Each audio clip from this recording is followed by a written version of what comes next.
اعتکاف کی شرائط میں سے ایک شرط یہ ہے کہ جس مسجد میں معتکف اعتکاف شروع کرتا ہے اسی مسجد میں اعتکاف ختم ہونے تک باقی رہے، اس مسجد سے خروج اختیار نہ کرے، یعنی سوائے دو صورتوں کے مسجد سے نہ نکلے۔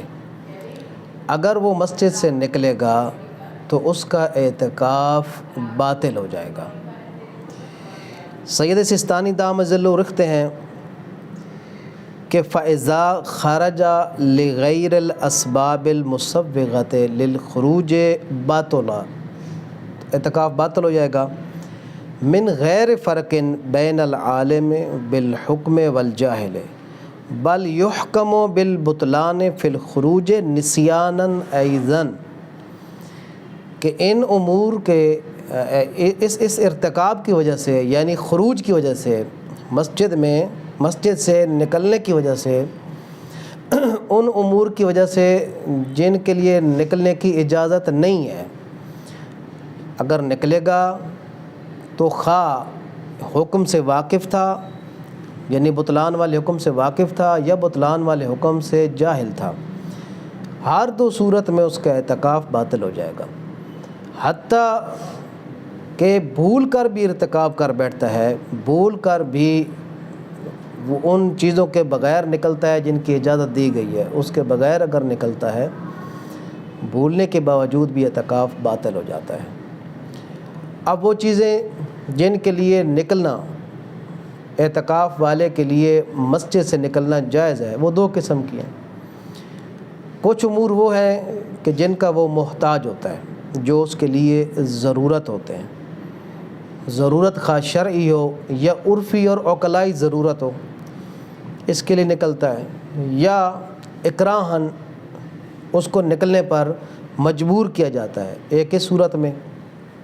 اور دوسری وہ صورت ہے کہ جن چند امور کے لیے شریعت نے اس کو نہ صرف نکلنے کی اجازت دی ہے بلکہ اس کو مستحسن قرار دیا ہے۔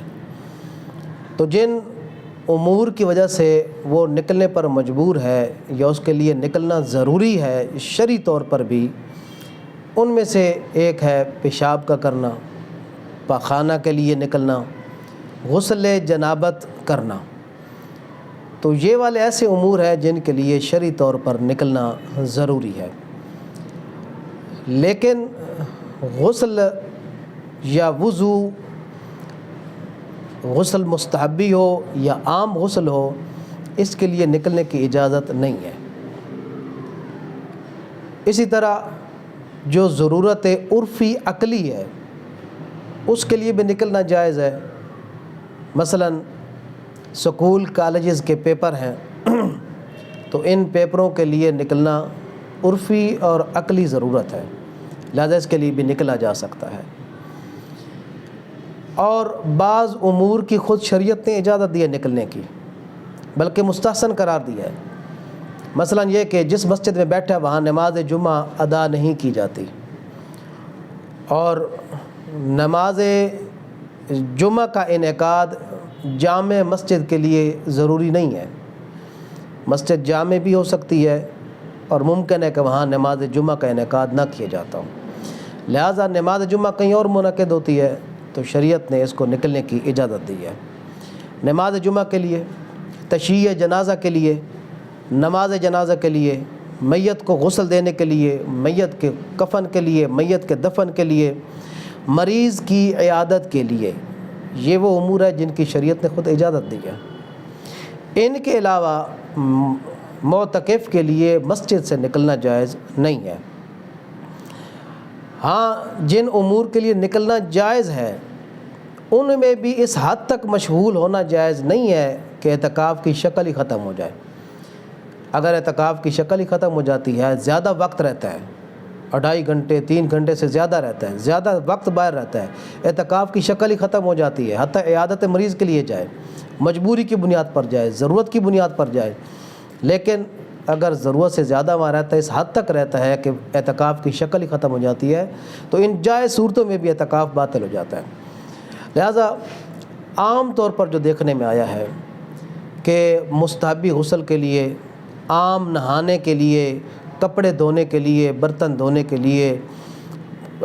ٹوتھ برش کرنے کے لیے، وضو کرنے کے لیے مسجد سے باہر جایا جاتا ہے۔ تو گزارش یہ ہے کہ ان امور کے لیے مسجد سے باہر نکلنا اعتکاف کو باطل کر دیتا ہے۔ جب تک مسجد کے اندر وضو کرنا، نہانا، مستحبی غسل کرنا، اسی طرح اگر معتکف کے پاس کوئی کپڑے ہیں وہ دھونا چاہتا ہے تو ان کپڑوں کا دھونا، کوئی پرچ پیالی گلاس وغیرہ کوئی عام استعمال کی جو چیزیں ہوتی ہیں وہ اگر ہے ان کو دھونا چاہتا ہے برتنوں کو تو ان کا دھونا، اسی طرح غسل مس میت کرنا، حتیٰ کہ حرمت نہ ہو تو عورت اگر بیٹھی ہو تو غسل استحاضہ کرنا۔ یہ امور جب تک مسجد کے صحن میں ممکن ہو اس وقت تک معتکف کے لیے مسجد سے باہر نکلنا جائز نہیں ہے، نکلے گا تو اعتکاف باطل ہو جائے گا۔ اور عام طور پر دیکھنے میں آیا ہے کہ ان چیزوں کا اہتمام مسجد میں نہیں کیا جاتا، بلکہ معتکف بلا وجہ اور بلا ضرورت اور بغیر اجازت والے امور کے مسجد سے باہر بھی نکلتا ہے اور وقت بھی زیادہ وہاں گزارتا ہے۔ وضو کرنا ہے، حتیٰ واجب نماز کے لیے وضو کرنا ہے، مستحبی قرآن کی تلاوت کے لیے کرنا ہے، مستحبی وضو کرنا ہے، یا بقیہ امور جو میں نے گنوائے ہیں ان کے لیے گرمی یا مثلا نہانا چاہتا ہے تو نہانے کے لیے باہر نکل جاتا ہے۔ یہ تمام امور ایسے ہیں کہ جن کا مسجد میں اہتمام ممکن ہے۔ اگر مسجد کی انتظامیہ اس کا اہتمام نہیں کرتی تو فردی طور پر اگر ممکن ہو، شخصی طور پر اگر ممکن ہو تو اس کا اہتمام ضروری ہے اور لازم ہے کہ ان تمام امور کو مسجد کے صحن میں انجام دیا جائے، سوائے اس کے کہ مسجد کی حد تک حرمت لازم آتی ہو، اور وہ مسجد کی حد تک حرمت عام طور پر اگر لازم آتی ہے تو اس صورت میں لازم آتی ہے کہ جب غسل جنابت واجب ہو جاتا ہے تو جنابت کے لیے تو نکلنا ضروری ہے۔ پیشاب و پخانہ آتا ہے تو مسجد کو نجس نہیں کیا جا سکتا، اس کے لیے نکلنا ضروری ہے، لیکن نہانے کے لیے حد تک حرمت نہیں ہے۔ اگر ایک آدھ سوٹ دھونا ہے، کپڑا دھونا ہے تو کوئی حد تک حرمت نہیں ہے، برتن اگر کچھ دھونے ہیں تو کوئی حد تک حرمت نہیں ہے، پیسٹ کرنا ہے حد تک حرمت نہیں ہے۔ لہٰذا انتظامیہ جو مساجد ہیں، مساجد کی انتظامیہ، ان سے گزارش ہے کہ وضو کے لیے اہتمام کیا جائے، ٹوٹیاں وغیرہ وضو میں مسجد کے صحن میں لگائی جا سکتی ہیں اور اس کے پانی کے نکلنے کا بھی محفوظ اہتمام کیا جا سکتا ہے۔ جو مخصوص سٹینڈ پر ٹوٹیاں لگی ہوتی ہیں اگر وہ لگی ہوں اور اس کے نکلنے والا جو پانی ہے وہ ڈائریکٹ ہی نالیوں میں اگر اس کو ڈال دیا جائے تو اگر منہ سے خون بھی نکلتا ہے تو اس سے مسجد نجس نہیں ہوتی، تو اس کو وہاں دھویا جا سکتا ہے۔ تو یہ تمام امور، وضو بھی کیا جا سکتا ہے، پائپ کے ذریعے وہاں بیٹھ کر نہایا بھی جا سکتا ہے، اور نہانے کے لیے ویسے بھی مستحب ہے کہ بالکل ننگا نہ ہوا جائے تو کپڑے پہن کر بھی نہایا جا سکتا ہے۔ تو لہٰذا ان امور کا اہتمام کرنا مسجد کے اندر ضروری ہے۔ جب تک امکان ہے، کوئی شرعی، عقلی، عرفی کوئی مشکل لازم نہیں آتی تو ان کا انجام مسجد کے اندر دینا ضروری ہے۔ ان امور کے لیے بھی نہانے دھونے، غسل جمعہ کے لیے، مس میت کے لیے نکلتا ہے، وضو کرنے کے لیے نکلتا ہے تو اس کا اعتکاف باطل ہو جاتا ہے، لہٰذا ان امور سے بچنا ضروری ہے۔ تو جن امور کے لیے اس کے لیے نکلنا ضروری ہے مسجد سے، مثال کے طور پر مریض کی عیادت کرنے کے لیے نکلتا ہے، مریض کی پوچھ گچھ کے لیے نکلتا ہے،